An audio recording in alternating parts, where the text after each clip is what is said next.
Okay, guys, here is June's book that I keep talking about. I'm going to read.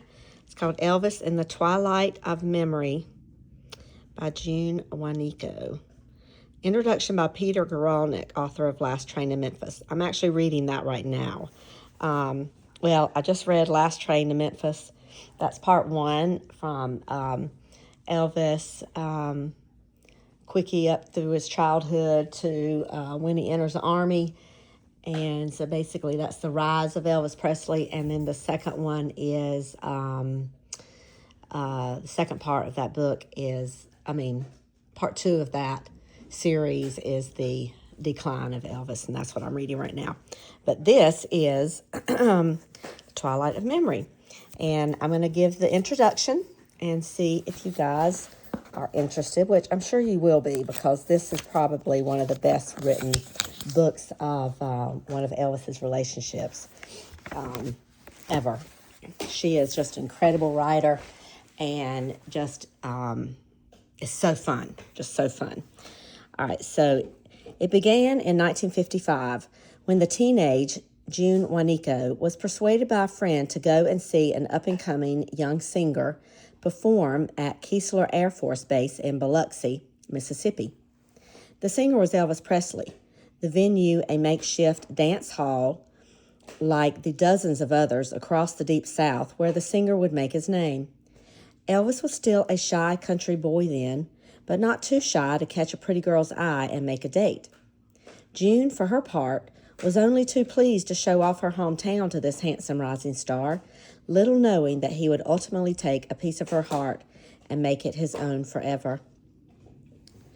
After one wonderful evening together, June waited by the phone, but a combination of bad luck and the demands of Elvis's touring conspired to keep them apart.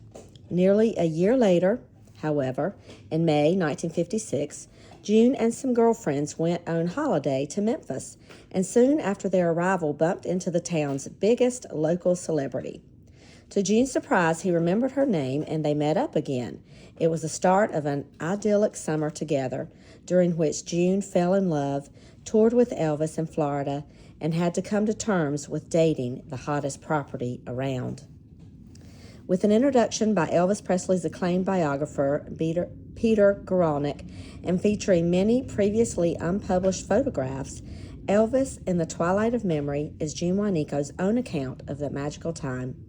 A bittersweet love story, molded by innocence and the demands of fame, it exposes the tender, loving side of Elvis, a side he always kept hidden, even from his closest friends. Funny, revealing, charmingly original, June's wonderfully fresh memoir also presents a brilliant portrait of 1950s America and provides a fascinating new insight into the genesis of the man who would be king. Let's see what's written in the back. Oh, there's a picture of June when the book was printed in, I don't know when it was printed. I'll have to look that up, but that was her then. She's still living, actually. June Wanico was born and bred in Biloxi, Mississippi, and lives there still. She married in 1957, is now divorced, and has 2 children and 2 grandchildren. Elvis in the Twilight of Memory, her memoir of her relationship with the singer, was 3 years in preparation and writing, and was, she says, the most difficult thing I have ever done in my entire life. There she is, leaning against Elvis's car at her house. So that's what she looked like when she was with him. It's kind of hard to see. It's kind of dark. But she's a good-looking girl. And there she is now. Well, back when this was printed. This was printed in, let's see here. Here's a picture of them.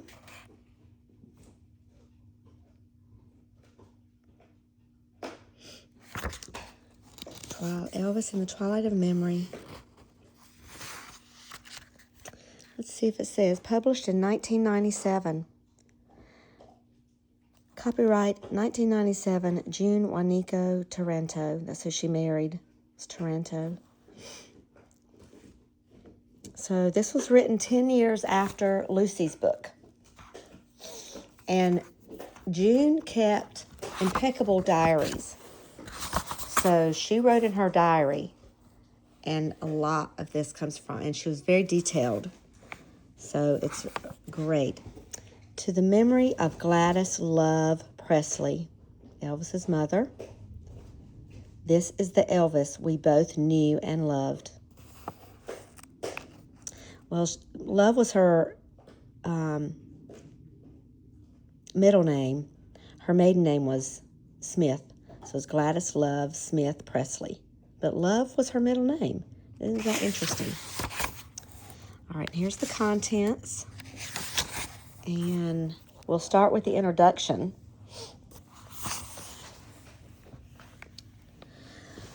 Okay, let me get it where I can read it. There have been lots of books written about Elvis Presley, of course, with probably as many personal memoirs among them as have attached to any other cultural figure or entertainer in history. Some have been spurious. A number seem to have been written out of little more than personal rancor. Motivation has ranged from love to money to adumbration. Never has one man had so many chief advisors. Virtually none have actually been put together by their narrators. That is one of the things that makes June Wanico's book different.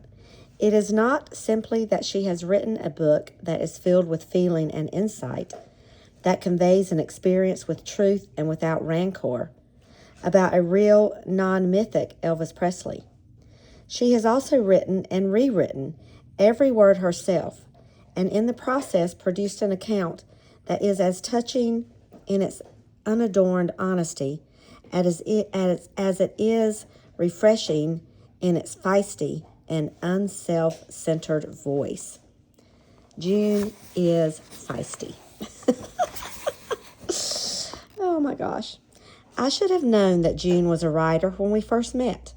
It wasn't the fact that she had saved up her experience over the years, avoiding interviews for the most part and keeping her memories to herself, nor was it the confidence with which she told her story. Lots of people can recite anecdotes with assurance and humor.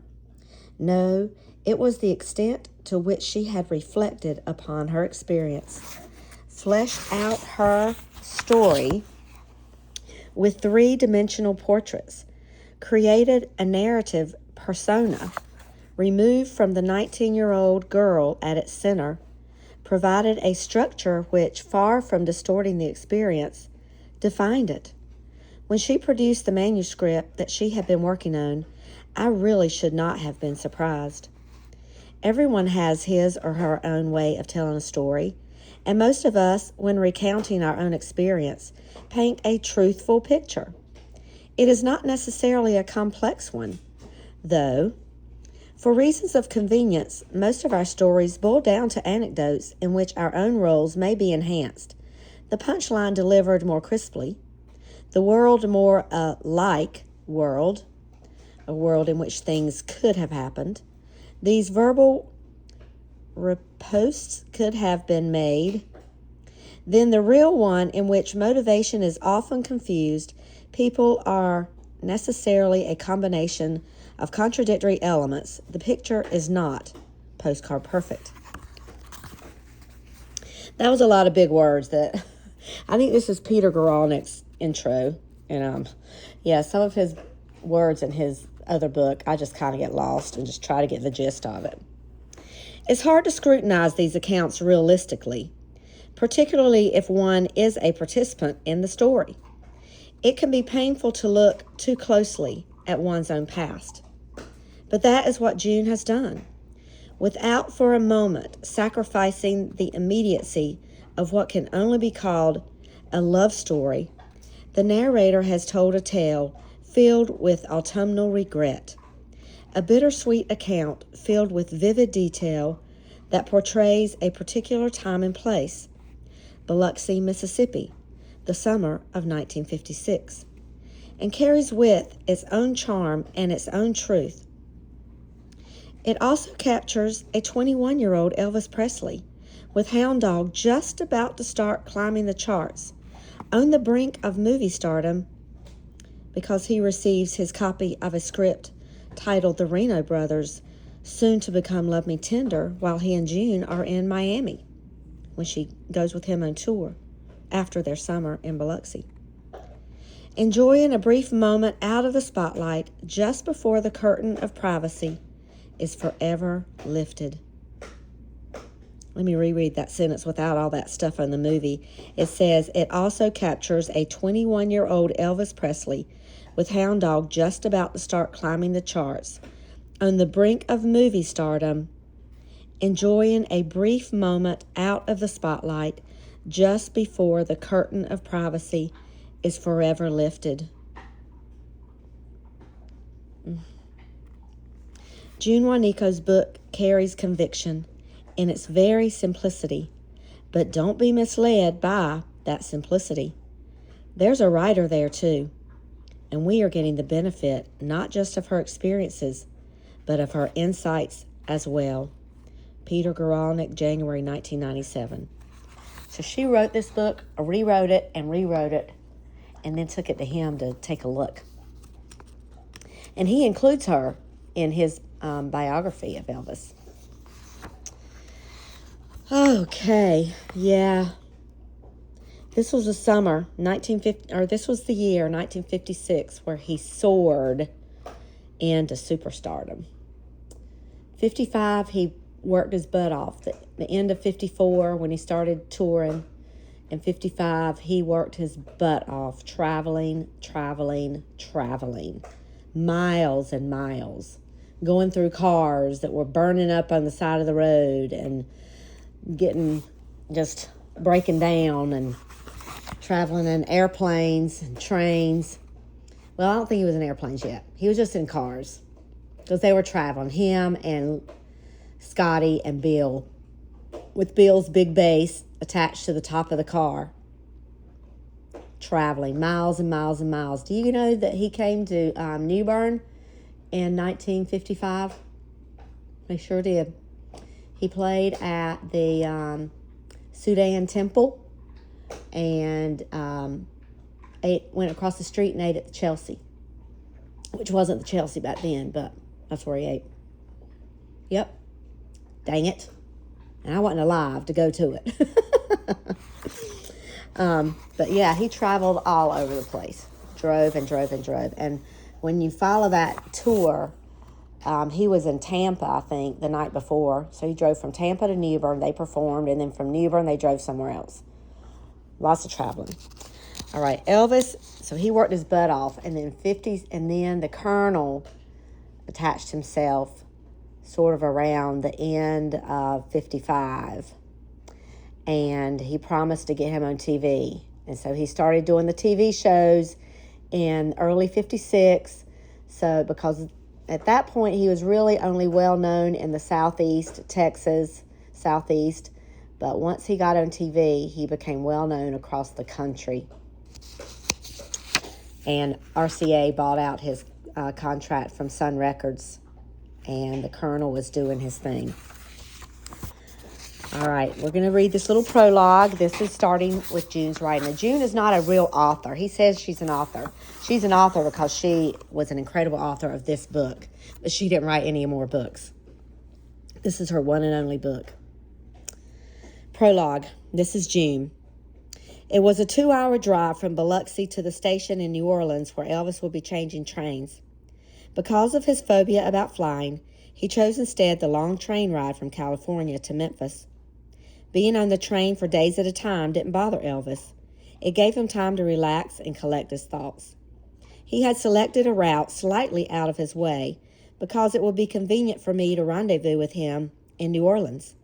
He had no idea, however, that I would be making the trip to say goodbye. In October 1956, he'd held me in his arms and said he couldn't live without me and wanted me to stay with him forever. Now it's March 1957, and he sends me a telegram asking me to meet him at Union Station, as if nothing has changed. Maybe things hadn't changed for him. His life was moving at a rapid pace, but my days and nights seemed to last forever. In the past 5 months, he had phoned me only 3 times. After reading about his latest house guest, a Las Vegas showgirl, I decided it was time I, too, started dating again. I wasn't trying to forget about Elvis. I was just tired of staying home and being faithful. It wasn't long before I was reading about another new friend, a different Las Vegas showgirl, and that she was spending the Christmas holidays with Elvis and his family in Memphis. This was the last straw, as they say, so I decided to make Elvis Presley a memory. I began dating Fabian Taranto, I don't know how to say that, Taranto, a local businessman, 10 years my senior. Fabian was recently divorced from a bad marriage that lasted less than 2 years. Bearing a striking resemblance to a young Clark Gable, without the big ears, he was very handsome with his black hair and blue eyes. He was also the perfect date, literally sweeping me off my feet. My thoughts of Elvis soon began to fade away. I'd made it through the hurt, and my broken heart was slowly mending. I no longer cared how many showgirls Elvis brought home for Christmas or at any other time.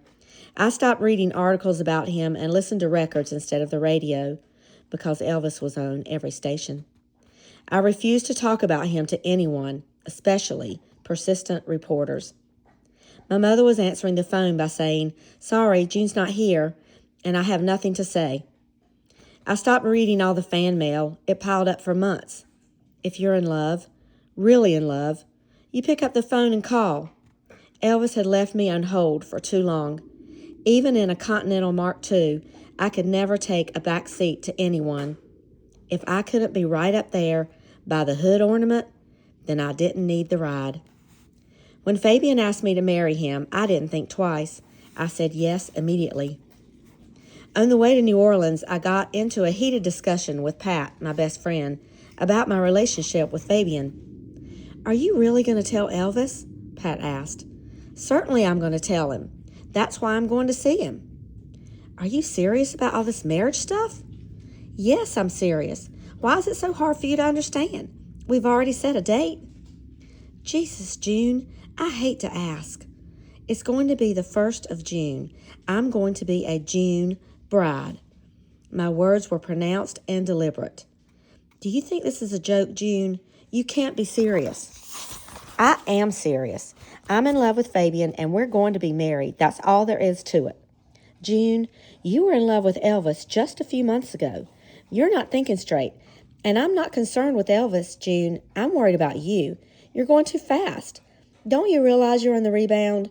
You're so hurt and mad with Elvis for not calling you. You're going to show him or else." "That's not true. I love Fabian, and we're getting married, and I don't want to discuss it anymore. Okay?" "Okay, I won't say another word. You're so mixed up now, I wouldn't want to confuse you with the facts. I only have one more thing to say, and then I'll shut up, okay?" "I'm listening." "You're about to make a decision that will affect the rest of your life, and I feel you should take a little more time to think it over." "I'm tired of thinking, Pat, and I'm tired of hearing about Elvis and who he spends Christmas with. It's over." I felt a big knot in my stomach as we passed a sign reading, "Welcome to Louisiana." I reached over and turned on the car radio, loud, but typically it was blasting out, "Don't be cruel." So I switched it off as quickly as I turned it on. Pat looked over at me and just shook her head. I was 19 years old and damn well capable of making my own decisions. Or so I thought. So that is her prologue. Now we're going to go back in time. So, yeah. So obviously Elvis doesn't marry her, so we know it ends. So she's kind of setting us up. She has had it. Elvis talked to her in October, gave her a hug as she went back down to Biloxi, and he flew up to New York to be on the last Ed Sullivan show that he was taping. Told her, "I can't live without you." And so, I told her to be true, that he would be true, and give her 3 years, and his career will be over, and then they can get married.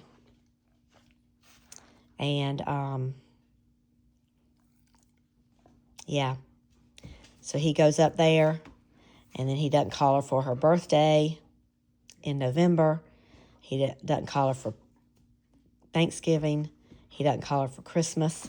I think he calls her, we'll find out in the book. He calls her at some point, because that's in the book. She is mad as the dickens. And I don't blame her one single bit. Here's a guy, she's staying home, not going on dates. She's being true because he asked her to. And what happens? He brings home showgirls from Las Vegas twice.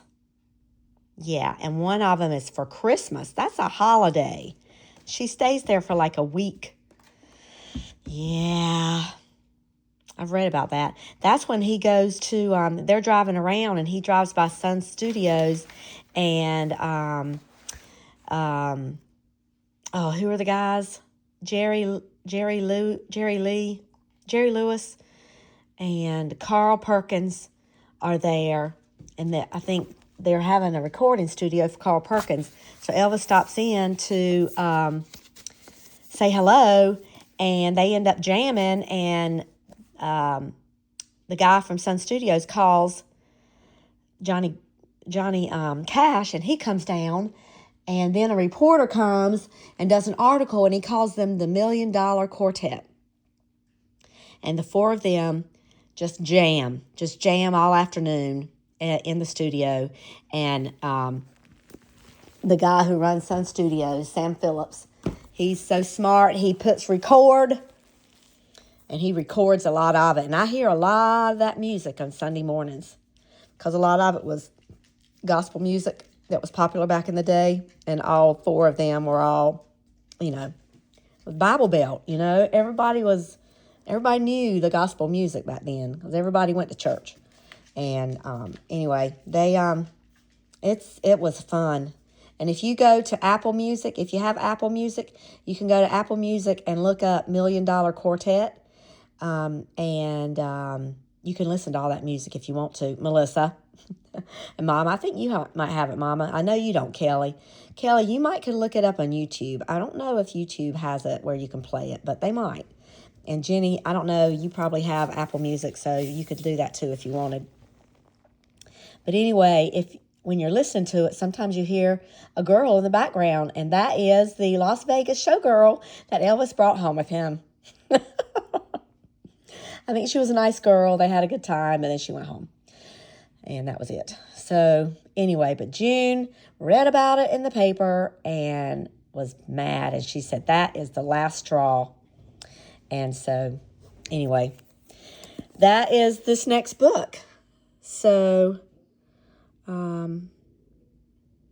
yeah, he knows Lucy.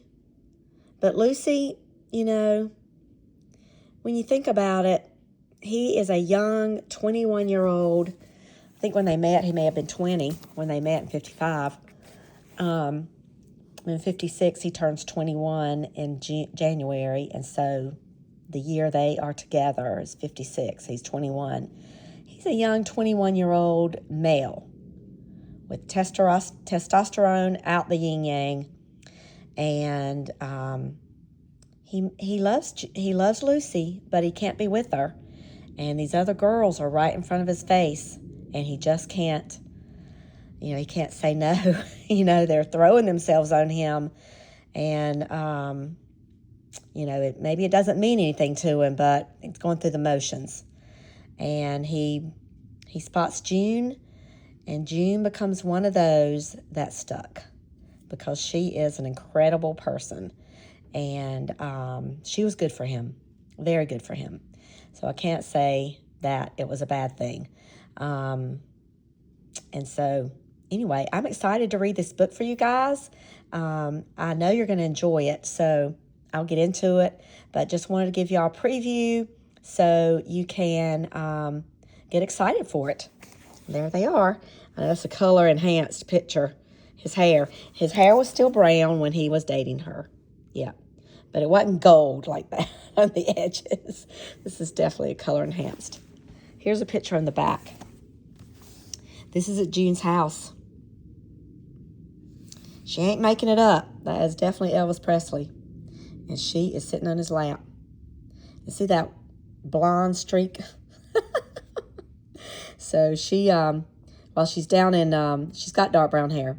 And while she's when she's doing the tour with Elvis in Florida in August, she and her friend go to get a blonde streak because apparently that was the thing to do back then. And hers becomes a big yellow, white, bleached chunk. Oh my gosh. So you'll have to hear what Elvis has to say about it and what she feels about it. So anyway, but yeah, that's after they get back and they go back to her house. I think this is at her house. But I mean, she got that big blonde streak when she was on that tour with him, and I know he takes her home, and then I think he has to get back up to Memphis, so I'm not sure how long he's at her house. So this could actually be in a hotel room. Anyway, fun. Okay, I will talk with you guys later. See ya.